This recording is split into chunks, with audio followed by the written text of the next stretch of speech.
Good evening, and welcome all listeners and viewers throughout Alaska and the United States.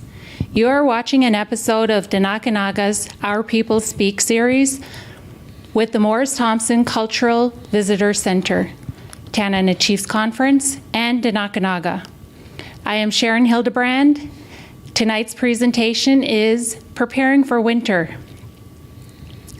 We also want to say thanks to our major sponsors, Doi Unlimited, and during the evening, you can find more shows on the Morris Thompson website. And if you feel compelled to support this type of programming, there are links on there as well. Please support our programming if you get a chance. I am Sharon Hildebrand.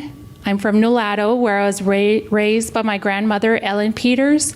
I'm the Village Outreach Liaison for Doi Unlimited, and I live here in Fairbanks. We have a great show for you this evening with esteemed elder and leader Trimble Gilbert, along with his wife, Mary. They will share various topics and how to prepare for the winter. Trimble was born in Vashraiko, Arctic Village, a remote Alaska Native community of about 175 people where Gwich'in have thrived for thousands of years. He's also an Episcopal priest, a leader, honorary doctorate by the University of Alaska Fairbanks, and he's also an Alaska Native Indigenous leader in language and ways of our people. Trimble will also share later on how he's a renowned fiddler, which he was sharing with us earlier. And he's also the second traditional chief and spiritual leader of the Tanana Chiefs Conference and the 52 Athabascan tribes the nonprofit consortium serves. He's an honored guest this evening along with his wife Mary. Welcome. Trimble, would you like to introduce yourself and say a little bit more about yourself and Mary? My name is Trimble Gilbert, and I grew up in Arctic Village. That's northern part of Alaska, and that's where I grew up. And so I married Mary in 1955, and we are very lucky we're still in good health and working with the people.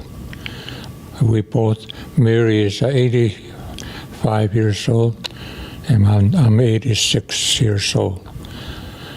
And we're still work for a living and subsistent in arts and craft. So, and I used to be a trapper, and I catch a lot of fur. And Mary is she makes a lot of arts and crafts like boots and hats and everything. So she can't sew no more because of her eyesight is pretty weak and a hearing problem. So Mary taught me how to sew and making boots. So I make caribou leg skin boots, and so I selling it to the Doyan, and I used to sell it a lot of places, but I having a hard time to get the moose skin right now. So, so that's the way that we making a living. So with those caribou leggings, did you just learn recently how to do that, or that's something you've been doing your whole life? Or I've been using that leg skin, winter leg skin. It's because there's more fur on it, and it's not too thick. So I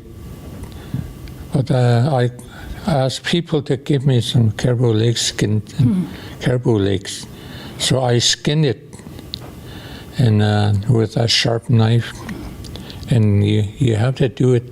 Takes a lot of learning, practice, and then I make a lot of mistakes, but now I know how to do the whole thing by myself. Wow. How long ago was that? And this year, and Oh, wow. I do, you know, that I stayed home too long because of the COVID.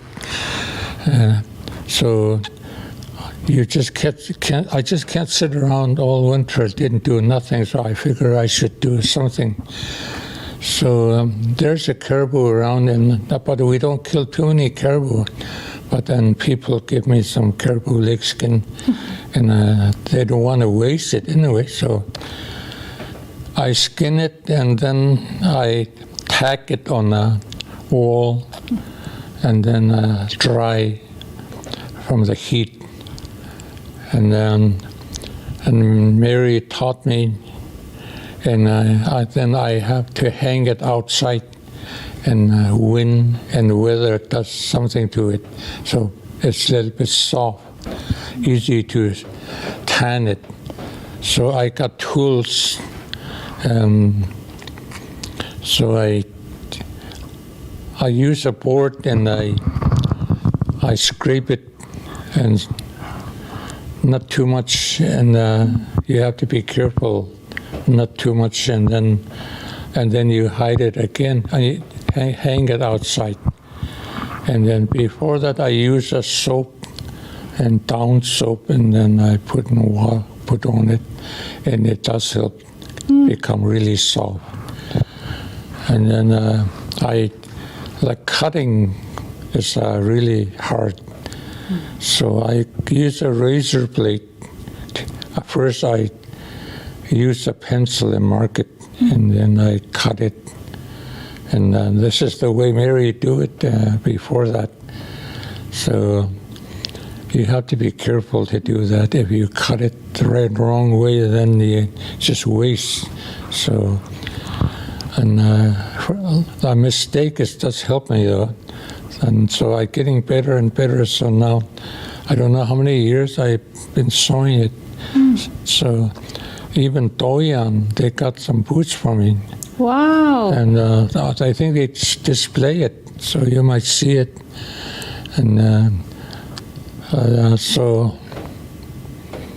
every year I make quite a few boots, and it's hard to make hard one. Yeah. So I use a skin needle and a thread and all that, and then I put beaver skin on top, and the bottom has got to be the moose. Wow. So it's a very popular one, but didn't. And you know, we lost all the old people in the past, so they're the one know how to do it. So that's where Mary learned it, and then I practice, and then I just do it by myself. Wow, I'm so amazed. For our listeners out there who might say you have nothing to do, take some advice from Dr. Reverend Trimble Gilbert and take on a hobby and do some sewing. I'm so amazed, so amazing. And since our topic is preparing for the winter, those caribou leggings, what are they used for? Caribou leg? What is caribou leggings for our viewers who might not be familiar with caribou leggings? Well, that back one is a longer one, and even the short one in front too. So both the one is front leg is a short, but then I'm still using that. The back one is a longer one, so that's one you gotta have long one on each side, both sides, and that's I wish I could bring one. I thought I should bring one, but I didn't bring one. So I was teaching other people a little bit. So the reason that we use winter skin is more easy to work with because fur is a different color. Really, yeah. But you know, summer skin is a little bit too thick, and then hair is too short too, because of the warm weather. So winter time is warmer and long hair. So We've been hearing a lot of stories by other elders, but this is I think the first time I've heard it's easier in the winter, and so that's good information for our listeners too. Yeah, must be. Well, that's really, the one I'm talking about. It's really a warm one, about this long, this high, and I put felt right on top for the string, and then the beaver skin, and then the down is The fur. yeah, the fur, and then the bottom is a moose skin, thick one. Thick one. And what do you put in the bottom of the boot when you put your foot in bottom is there? a moose skin. Oh. The same as around on top. They used to stick grass in there a long time ago? Yeah. Well, a long time ago, I don't know that. Moss? It's a different way they make. But that's the one I'm talking about. I think it's a modern one. The old one is people don't have moose skin and tan. They used to do that a lot, but way before that, I don't think they make that kind of, because of the material. They got knife and a scraper and all that. So, but now we got a lot of tools to work with it, so A little easier. Well, sometime maybe I could come back and I could bring and show it to the people. That's what some of the people asked me to bring it over here and show it to the women. So that might help the sawyer. And the guy's pretty good price. It's hard to make it. If you want to, you can put ansole inside too. Oh. Ansole inside and heavy socks. And then it's pretty light. And it's good to wear it on top of the snowshoe too. But you can't wear shoes on top of the snowshoe. It was in a military style. It's too heavy. So the one I'm talking about is really light and warm. And so at the Baskin snowshoes, they can run long ways and a good runner. Young people been trained to use, and they train them to hunt and use a snowshoe and how to take care of themselves. Just like athlete, they went through a lot of training. That's the same way they train their all boys and girls. Boys is training under father and grandpa, but girls has been under a mother and an auntie, and so they train them.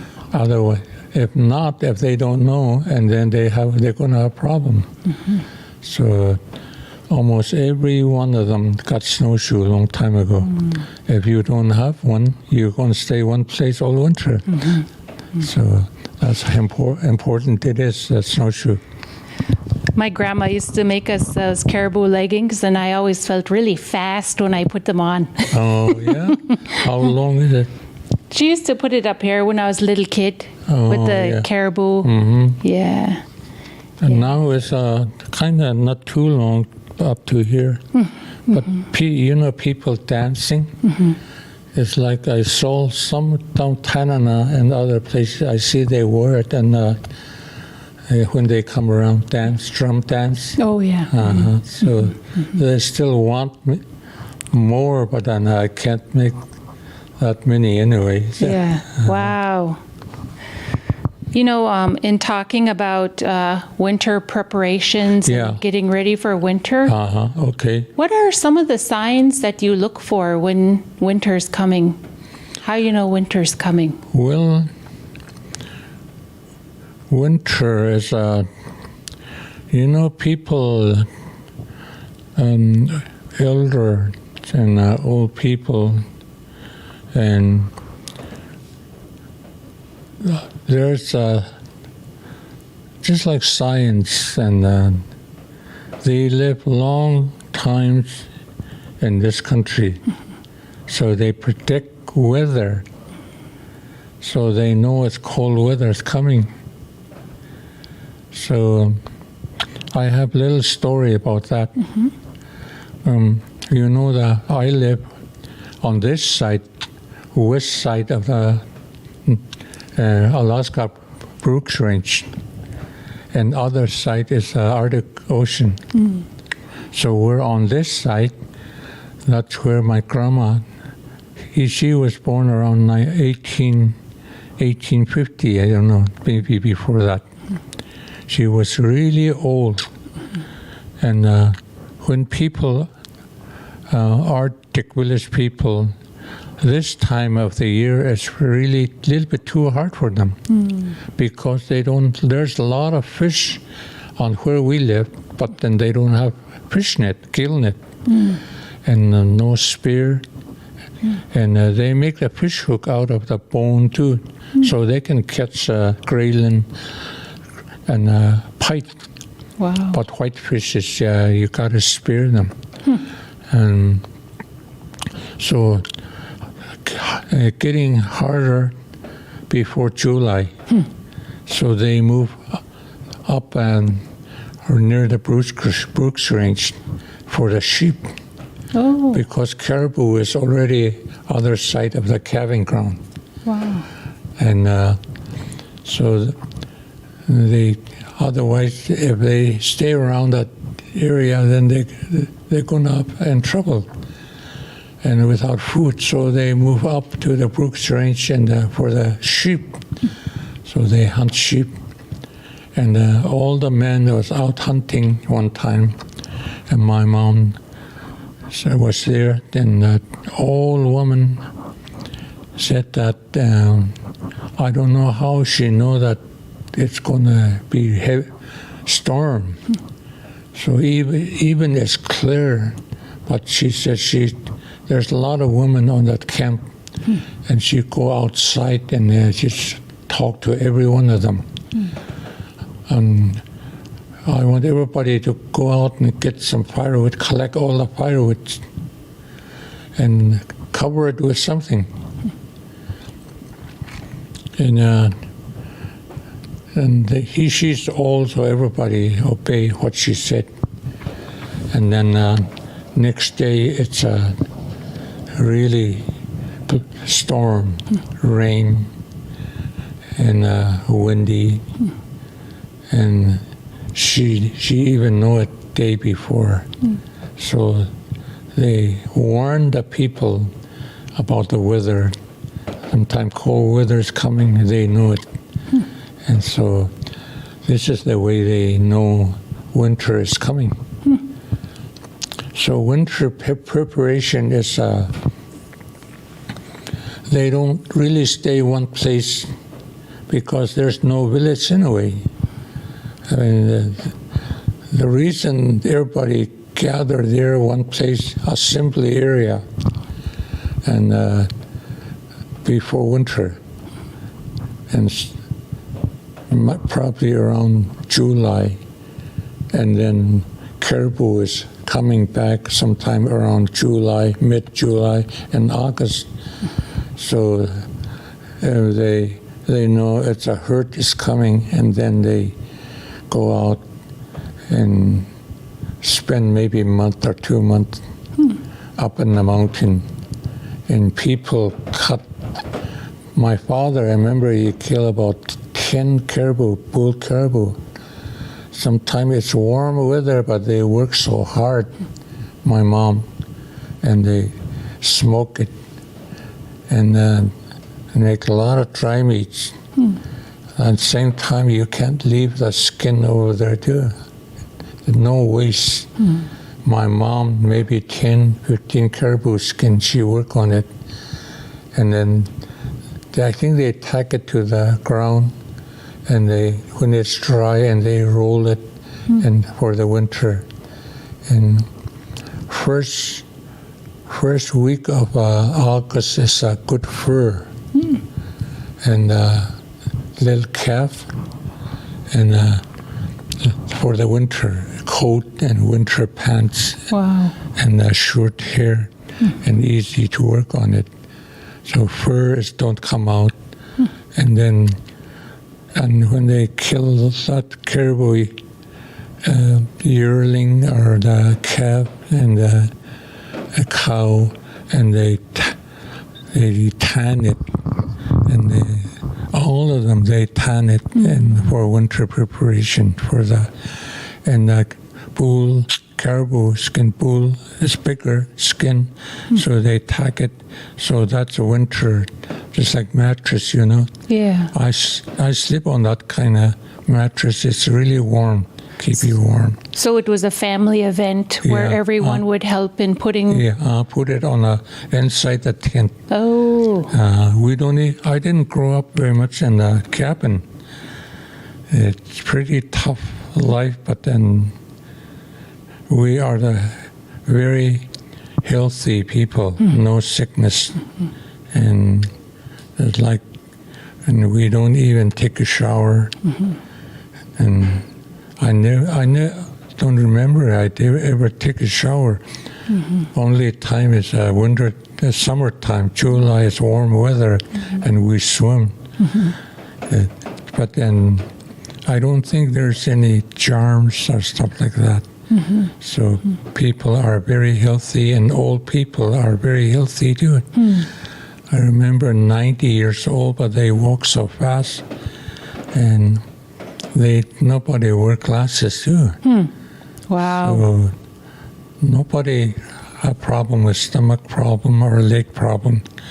So there's some kind of fracture sometime on the bone fracture, but they know how to do it, just like splinter. Oh. They put kind of willow about this long, and then they tie it together and around, and they put it on. Oh. Wow. So I see one kid was healed like that, and then his father makes splinter, and then I don't know how many weeks, and then they take it off, and then she's still alive. Wow. So a lot of treatment like that, they know how to do it. Very cool. So winter preparation is a lot of work. We spend out there a month, and after we make all the dry meat. And another thing is 7 or 8 big dogs we got. That's a working dog. Summertime, they pack meat, and whatever we got, we move around, and they bring in a lot of caribou meat. Oh. So then they're kind of trained dog. You can hitch them up. In summertime, they pack maybe near 100 pounds each. Wow. And meat. And Pretty good. so they talk to them, and then they know what to do. Wow. And, So you put away caribou meat, and what other kind of meats you would put away for the winter? Yeah, and the dogs are very expensive to take care, but you gotta have dogs too. Yeah. So there's a river coming from the north, and that's we call it Kahechonchik, and that means the willow and water coming from the north.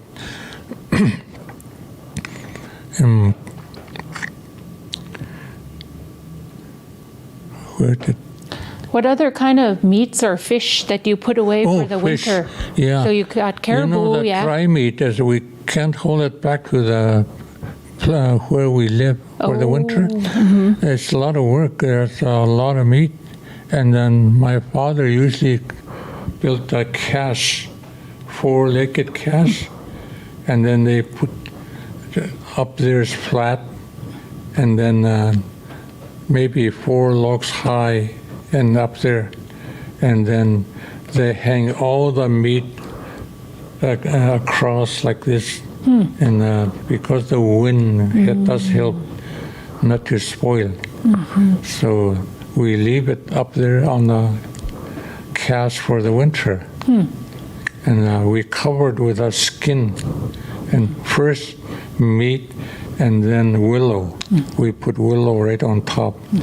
And then put skin on it, cover it with a dry skin, caribou skin. And then we put the logs, not too big a log, and covered with a spruce tree. Because the raven, raven and other predator. But then you got to do it the right way, because the wolverine is always climbing and stealing, eating all your meat, grizzly bears, they don't, it's too high, then they don't bother it. But if you leave it on the ground, then you're going to lose it, So then around Christmas, before Christmas, and they go out and bring all the meat back.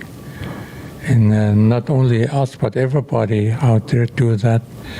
And then they know Christmas and New Year is coming, so the best part is ribs and shoulder bone and a lot of fat with it. And then they smoke it before they put it away. And the best part, and each family, they save it for the Christmas and New Year. So when there's Christmas and New Year, they come back from the hunting ground and trapping for the winter. And then they come together and celebrate. I remember that. And celebrate, share with all the food they've saved. And have good time together.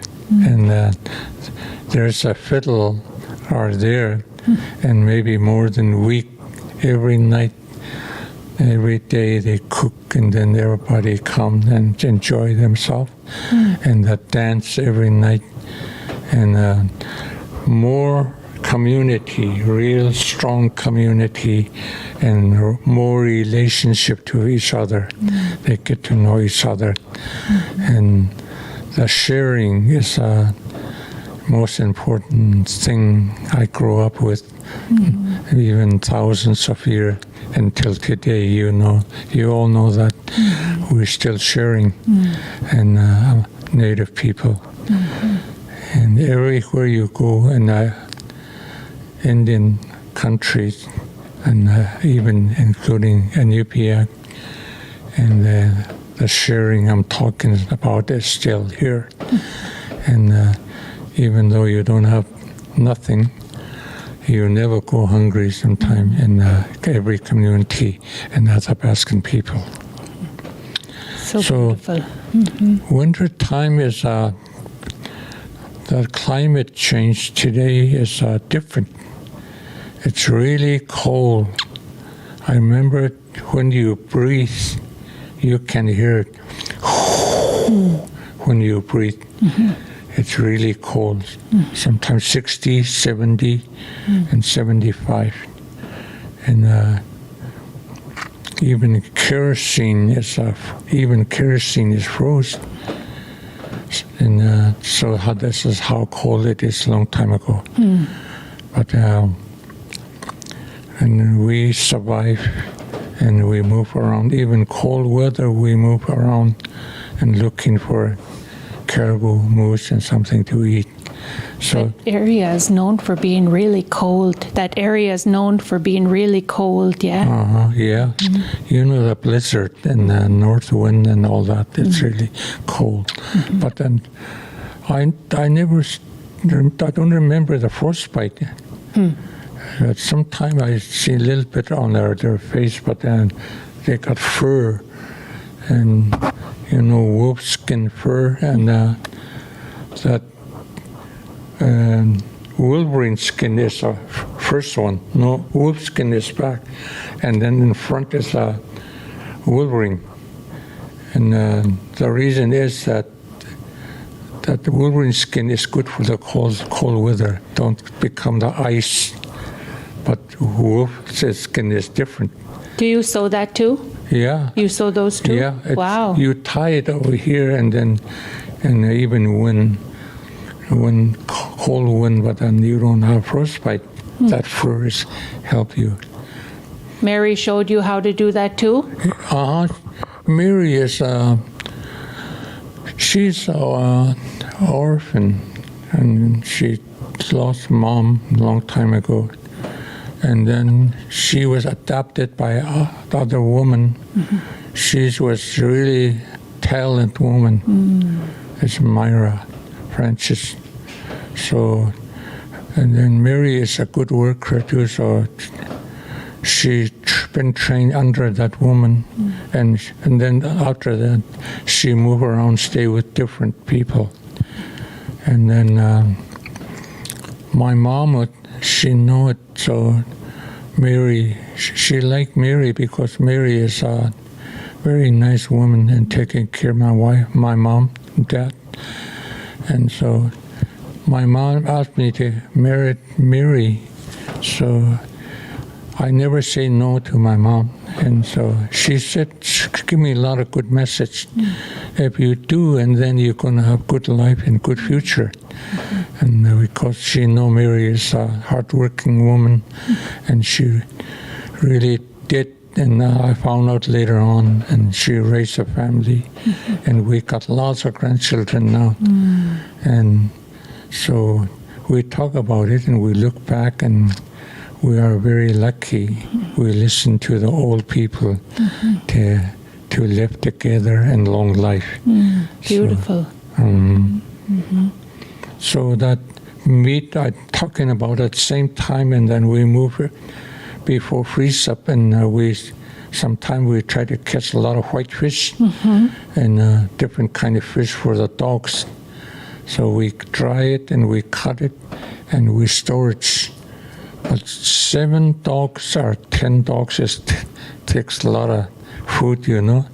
Sometimes we're having a hard time, but they are strong working dog I'm talking about. Yeah. And so you know, when thinking back on preparing for the winter, what's the part of it that you enjoyed most? Is there a memory that stands out for you in preparing for the winter? Is there a part you enjoy most with family or with Mary or just yourself in the woods? Is there a part of preparing that you enjoy most? We got to be with maybe parents and mother, because we don't really know everything yet. So even today, the same thing. We gotta listen to the elder, and if we don't, and then there's going to be a lot of, we're going to make mistake. We know that. Then we didn't know, but those people I'm talking about, they grow up really. They come from thousands of years, and they've seen a lot of. They went through a lot of hardships, and they know it too. The weather we're talking about, they know it. There's going to be cold weather this year, and do this. So we gotta be close to that. We gotta have leader anyway, so that old people give us advice to do what to do. If not, then we might be out there 50 miles, 100 miles. We might be in trouble, you know. So make sure if you know everything, then you can go ahead and go your own way. So, do you notice, you talked about the weather changing earlier. Do you notice the weather changes quicker nowadays? It doesn't stay the same? Do you notice that? Yeah, and the last, I don't know how many years, the climate change, they're talking about it. It's really different, way different than like when I grew up.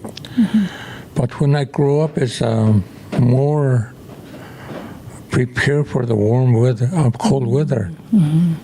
Then all that resources we have, it's plentiful. But now it's a change, is the animal and all that, just like fish and birds, and a lot of birds never come back, and a lot of certain kind of ducks never did come back to us. And when I grew up, there's thousands of birds, and it was so noisy when that May, all the birds come back from the south, and you can. It's hard to sleep in the tent because all the birds are singing, and they call each other. And the ptarmigan is the worst one, and you can name it in thousands of birds and then a lot of fish. And but now it's even the whole Yukon Flat is no rabbits. So a lot of birds. We don't even see not very many birds up there. But when I grew up, there's a lot of ptarmigans and rabbit and other kind of animals. There's a lot of them. But now it's getting less and less now. So I don't know about next 20 to 30 years. I wonder, I kind of worry about it. What's your advice for the younger people as they prepare and knowing this information? What's your advice for them? Well, we are very lucky. We talk to them all the time. So there's not maybe four of us elder up there now, and we lost all of them. So me and my wife and the other two men and some woman. So we invite them not inside the building, but sometime we build fire outside and a campfire, and then we call a special ceremony, just like something they need to hear. Just like the COVID-19 is when they spread all over, and we did that few times outside and bring them all together and how to take care of themselves. And so also that they understand, but you have to look after your own people. And so they understand, and they go out and bring back maybe caribou, sheep, moose, and fish, and they make sure everybody have something to eat all winter. So we went through that winter without no problem. That virus didn't get up to the village too much. There are few people catch it, but the quarantine, and people really strict with it, so it didn't spread. And you were talking about the difference in the weather and changing. Do you notice any different animals coming around your community? Yeah, just like two visitors we have from the Arctic coast, and one winter is polar bear. Oh. And Fort Yukon. That's so far away from the coast. And I don't know how he get there. And then people got him anyway. And then a couple of years ago, another one around Arctic Village, and they went follow the trail. He came to near the village, but then too noisy, I think. So he followed the trail. One guy trapping. So he destroyed a lot of things in his camp, and then he didn't want to shoot them, but he come close and close to him, so he shot him. So we reported anyway. So, and animals are not the same either, because just before we come down, my grandson, he said, I shot the grizzly bear down the dump. He was there, I don't know, 3 days, and then he don't even scared. And that people travel down that way, kids. So the only way to get rid of them is we got to get rid of them. And wolf too last year. So we do have a problem with that animal too. So because of the not enough to eat, I think. So I think now it's send out message to our people in Alaska, and we have to be careful and more alert and and what we're doing in every community. So it'd be good if I sent message one time, and when the summertime people travel all over with kids and camp, and we should have dogs, watchdog, and because we never know what's going to happen, so grizzly bear are getting hungry too, I think. So it's real different than when I grew up. That's really good advice for our listeners to be aware of their surroundings, even if they trust what's around them. Like you said, the wolves are coming around, and even polar bear, huh? Yeah. Yeah. Well, he never been out that far on the mainland, but probably I know they're having problem up there, and ice is melting, so they hunt for seal, and ice they use that. So that even the Arctic coast people, and they watch for it too, I think so. So you don't remember any elders talking about polar bear coming over a long time ago? No. Nothing? Never happened before. Oh, interesting. Thinking back about your elders, your mom, the elders, your grandma and grandpa when you were younger, what's a story that stands out to you that was told to you when you were young? Well, the story is come out from the thousands of years, because they just talk their language, and but knowledge and wisdom, and they learn from each other. So nothing is written down, but then they just relay message to the new generation is a telling story. I remember they talk and talk and talk. Sometimes you listen to them at nighttime, and then sometimes we sleep, and then they know it. If you don't listen, then you're going to have problem. That's what they said. And but some good listener, and they listen to the story, so they keep the story alive. And that some people tell the story all the time, but some people don't tell the story. But the one that's storyteller, good one, that's keep the people alive and helping until that my day. Wow. So you have to listen to them about what they're talking about, and weather and animals and everything. Beautiful. You shared a lot of information with regards to our elders and our just being in touch with the land. And you're also a reverend. What does the land signify to you? Well, my father is a minister too, and my brother-in-law too. In 1961, before that, then, well, that elder told us, and we don't go to school, so, and my mom was really strict, and my dad is really strict, and all people too. Go church. Don't hang around, don't fool around. And then we can't hide nowhere either. So we gotta go, we don't like it or not, we gotta be in a church. So I grew up in a church, and Mary grew up in a church. So we listen, and we learn a lot from them.